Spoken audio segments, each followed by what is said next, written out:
रोजाना जिससे अगर करोगे तो तुम धर्म को बचा कर रख सकते हो। और अगर इन 5 को नहीं किया तो बाकी जो बड़े बड़े लक्षण है वो करके भी कोई फायदा नहीं, क्योंकि जो सबसे महत्वपूर्ण है, कहते हैं ना बिल्डिंग बनाते हैं बड़ी, नींव ठीक नहीं होगी तो बिल्डिंग कितने समय तक खड़ी रहेगी।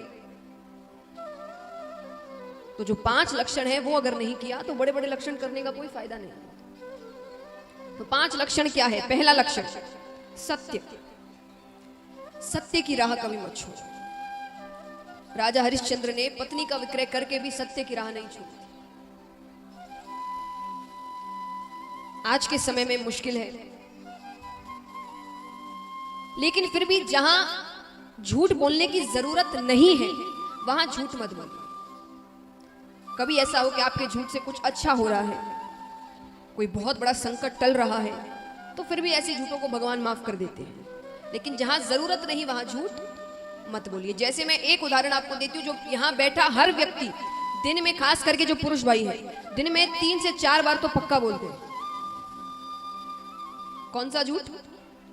जब आपको किसी से मिलने जाना है, आपने एक समय बांधा है मिलने का, वो समय पार हो चुका, वो व्यक्ति वहां खड़ा आपका इंतजार कर रहा है, उसने आपको फोन किया, कहाँ हो? आप कहते हैं बस 5 मिनट रास्ते में, और आप घर से निकले भी नहीं है कि नहीं?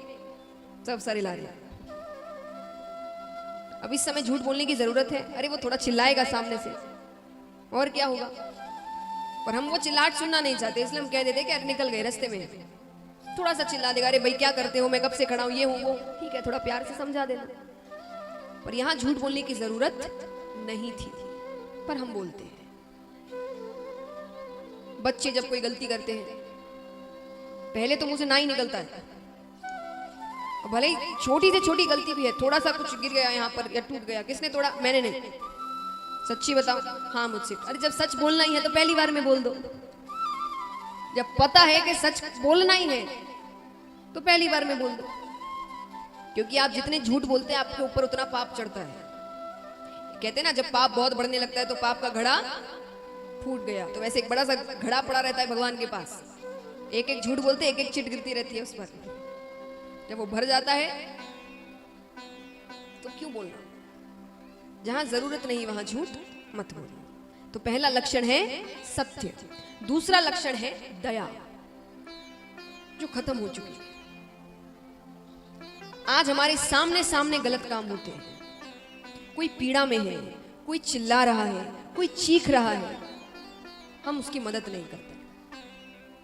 और चलो मदद नहीं करते तो कई ऐसे होते हैं जो वहां से चले जाते हैं मुंह फेर कर। अब उनसे पूछो मुंह फेर कर क्यों गए, तो वो कहेंगे कि हमें इतनी दया है कि हम वो होता देख ही नहीं सकते, इसलिए हम चले गए। लेकिन कुछ तो वहीं खड़े रहते हैं और वहां खड़े खड़े एक क्रूरता का कार्य और करते हैं। क्या करते हैं बताइए? हम सभी करते हैं। यहाँ पर वीडियो बनाते हैं, कोई पीड़ा में है, किसी को कितनी तकलीफ हो रही है और हम वहां खड़े होकर उसका वीडियो बना रहे हैं। कहां है दया, इंसानियत? हमसे अच्छे पशु हैं। एक पशु आजू बाजू और उसे ऐसा कुछ दिखे जहां कुछ, वो पशु पहले भागता है और हम खड़े होकर वीडियो बनाते हैं। इंसानियत से बड़ा कोई धर्म नहीं है, ये समझ लीजिए आप। अगर आप अच्छे इंसान नहीं हैं तो आप में कुछ भी अच्छा नहीं है, क्योंकि भगवान ने सबसे पहले आपको इंसान बनाकर ही भेजा है। बाकी सारी चीजें, धर्म, जाति, घर, परिवार, ये सब आते हैं, पहले आप एक इंसान हैं। और अगर आपने इंसानियत नहीं दिखाई अपनी, तो बाकी कितने ही आप बड़ी बड़ी धर्म की बातें कर लीजिए, वो कोई मायने नहीं रखता।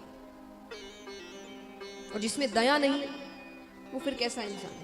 मैं आपसे ये नहीं कहती कि आप अपनी जान को जोखिम में डालकर मदद करिए, नहीं, अपनी जान सबको प्यारी है।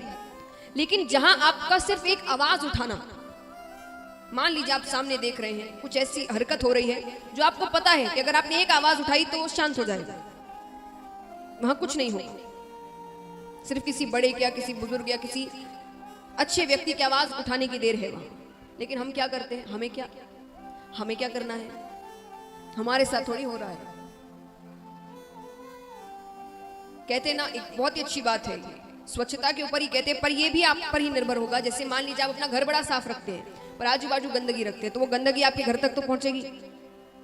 बीमारियां आपके घर भी पहुंचेगी। अगर हवा में ही गंदगी हो रही है, आजू बाजू मिट्टी में, पानी में गंदगी हो रही है, तो वो गंदगी आपके घर भी पहुंचेगी। उसी प्रकार जब पाप आपके सामने हो रहे और आप ये सोच करके हमें क्या, वो एक दिन आप तक भी आएगा। तो जहां आवाज उठा सकते हो, सिर्फ एक आवाज उठाने से गलत रुक सकता है, वहां अपनी आवाज उठाओ।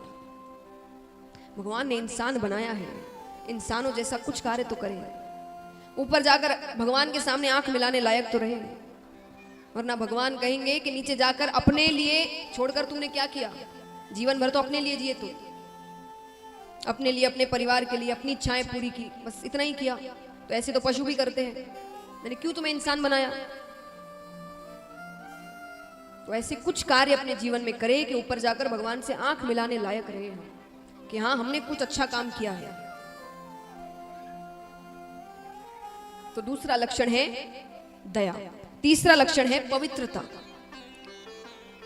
घर को पवित्र रखें, मन को पवित्र रखें, शरीर पवित्र रखें।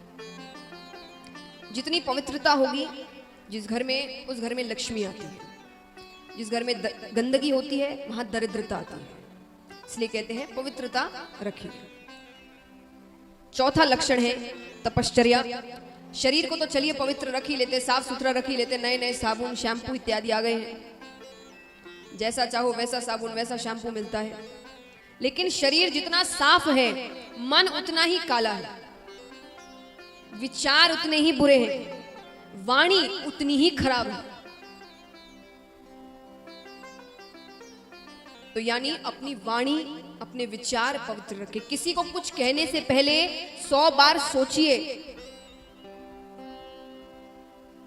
और मान लीजिए अगर आप ये कहते हैं कि हमारे पास इतना समय नहीं है कि हम बैठकर 100 बार सोचें, तो मत सोचना 100 बार। एक बार ये सोच लेना कि जो भी मैं कहने जा रहा हूं या जा रही हूं, वही बात अगर किसी और ने मुझसे कही तो मुझे कैसा लगेगा। और अगर आपको लगे कि नहीं मुझे तो अच्छा नहीं लगेगा, तो किसी और से मत कहना। कहते ना अमीर हो कि गरीब हो, तकलीफ दोनों को एक समान होती है। एक तरफ एक अमीर खड़ा है, एक तरफ एक गरीब खड़ा है, दोनों को थप्पड़ मारोगे तो क्या अमीर को दर्द बहुत ज्यादा होगा और गरीब को दर्द नहीं होगा? ऐसा है? ऐसा है क्या कि गरीब कहे मुझे तो लगी नहीं? दोनों को दर्द उतना ही होता है, तकलीफ उतनी ही पहुंचती है, बुरा उतना ही लगता है। तो किसी को कुछ कहने से पहले एक बार सोचिए कि हम जो भी कह रहे हैं, अगर वो सामने वाले ने हमसे कह दिया कभी, या किसी और ने कभी हमारे साथ ऐसा कर दिया, तो हमें कैसा लगेगा। ये सोच रखकर किसी से कुछ भी कहें। अच्छे विचार मन में रखें, किसी के बारे में बुरा ना सोचें। और 5वां लक्षण है तितिक्षा, यानी भगवान जो भी दे उसे प्रसाद समझकर ग्रहण कर। जो भी दे, चाहे वो दुख संकट इत्यादि ही क्यों ना हो। कई बार मैंने देखा है कि जब सुख के दिन रहते हैं भगवान को बड़ा पूछते हैं, बड़ा धन्यवाद करते हैं, पर जब दुख के दिन आते हैं तो कई तो भगवान पर चिल्लाते हैं, कई भगवान ही बदल लेते हैं। ये सोच करके ये अच्छे नहीं है, ये हमें दुख के दिन दे रहे हैं। तो मैं एक बात आपको समझाऊंगी उदाहरण के साथ, शायद उससे आपको ये समझ आए, या अगली बार जब आप पर दुख आएंगे तो आप उतने चिंतित नहीं होंगे जितना आप पहले हुआ करते थे, अगर आपने इस बात को सही तरीके से समझ लिया। पहली बात, भगवान को हम अपना क्या मानते हैं? बताइए, भगवान को हम क्या मानते?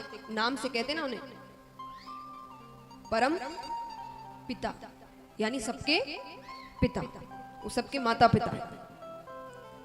इसलिए तो उनसे जाकर मांगते हैं, माता पिता से ही मांगते हैं। धरती पर एक माता पिता है जिनसे जाकर कुछ चाहिए तो मांगते हैं, ऊपर वो माता पिता है जिनसे जो भी चाहिए उनसे मांगा जाता है। तो पिता है हमारे। अब समझिए बात, ध्यान से सुनिए। एक माता है, वो अपने घर के दरवाजे पर खड़ी है, उसके सामने कुछ बच्चे खेल रहे हैं, मोहल्ले के ही बच्चे हैं, उसमें से उनका बच्चा भी खेल रहा है और सारे बच्चे बड़े प्यारे लग रहे हैं। कभी होता है ना, बच्चे बड़े प्यारे लगते हैं, बड़ी अच्छी हरकतें करते हैं, बड़ा प्यार लाड़ आता है उनके ऊपर, तो बच्चे बड़े प्यारे लग रहे हैं। माता के मन में आया कि मैं सभी बच्चों को चॉकलेट दूं। उनके घर पे कई चॉकलेट पड़ी थी, उन्होंने काम बनाया सबको चॉकलेट दूं या मिठाई दूं। तो वो दे सकती है? हाँ कि ना? जोर से कहिए। आप अपने ऊपर लेकर सोचिएगा, आपको कुछ बच्चे अच्छे लग रहे हैं, आपका मन क्या है इन्हें कुछ भेंट स्वरूप दूं, तो आप दे सकते हैं? हाँ। थोड़ी देर बाद अब वो काम करने चली गई, फिर वापस बाहर देखने आ रही है एक बार के बच्चे क्या करें। उन्होंने देखा बच्चे बड़ी शैतानी कर रहे हैं, बहुत शैतानी कर रहे हैं। तो उन्हें बड़ा क्रोध आ रहा है। शैतानी ऐसी नहीं जो प्यारी लग रही है, जिनसे माता को क्रोध आ रहा है कि गलत कर रहे हैं। और माता के मन में आया कि मैं खींच कर एक थप्पड़ मारूं सबको। वो सबको मार सकती है, हाँ या ना? नहीं। किसको मार सकती है? अपने बच्चे।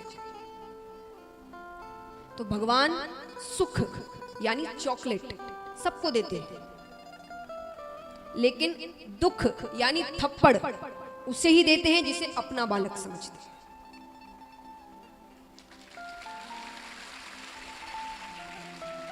और अपना बालक यानी, अब आप कहोगे अपना बालक तो कभी भी तो माँ बाप ऐसे थोड़ी करते हैं कि जब मन चाह घर पर आए बच्चे को थप्पड़ मार दिया। ऐसा करते हैं क्या? या घर बैठे बैठे बोर हो रहे हैं, कुछ करने को चाहिए, बच्चे को बुलाया और मार दिया? ऐसा करते हैं? कब मारते हैं? जब गलती करते हैं। तो दुख आए तो इसका मतलब ये नहीं कि भगवान को कुछ करने को नहीं था इसलिए आपको दुख दे दिया। मतलब आपने कुछ गलती की है, आपने कुछ गलत काम किए हैं, आपको उसकी ही सजा मिल रही है। तो अगली बार जब दुख आए तो भगवान पर चिल्लाने की बजाय, क्रोधित होने की बजाय उन्हें धन्यवाद करना कि आपने मुझे अपना बच्चा समझा और सोचने पर मजबूर किया कि मैंने कहां क्या गलती की थी जिसकी सजा मुझे आज मिल रही है। तब आप उसका सही प्रायश्चित करेंगे,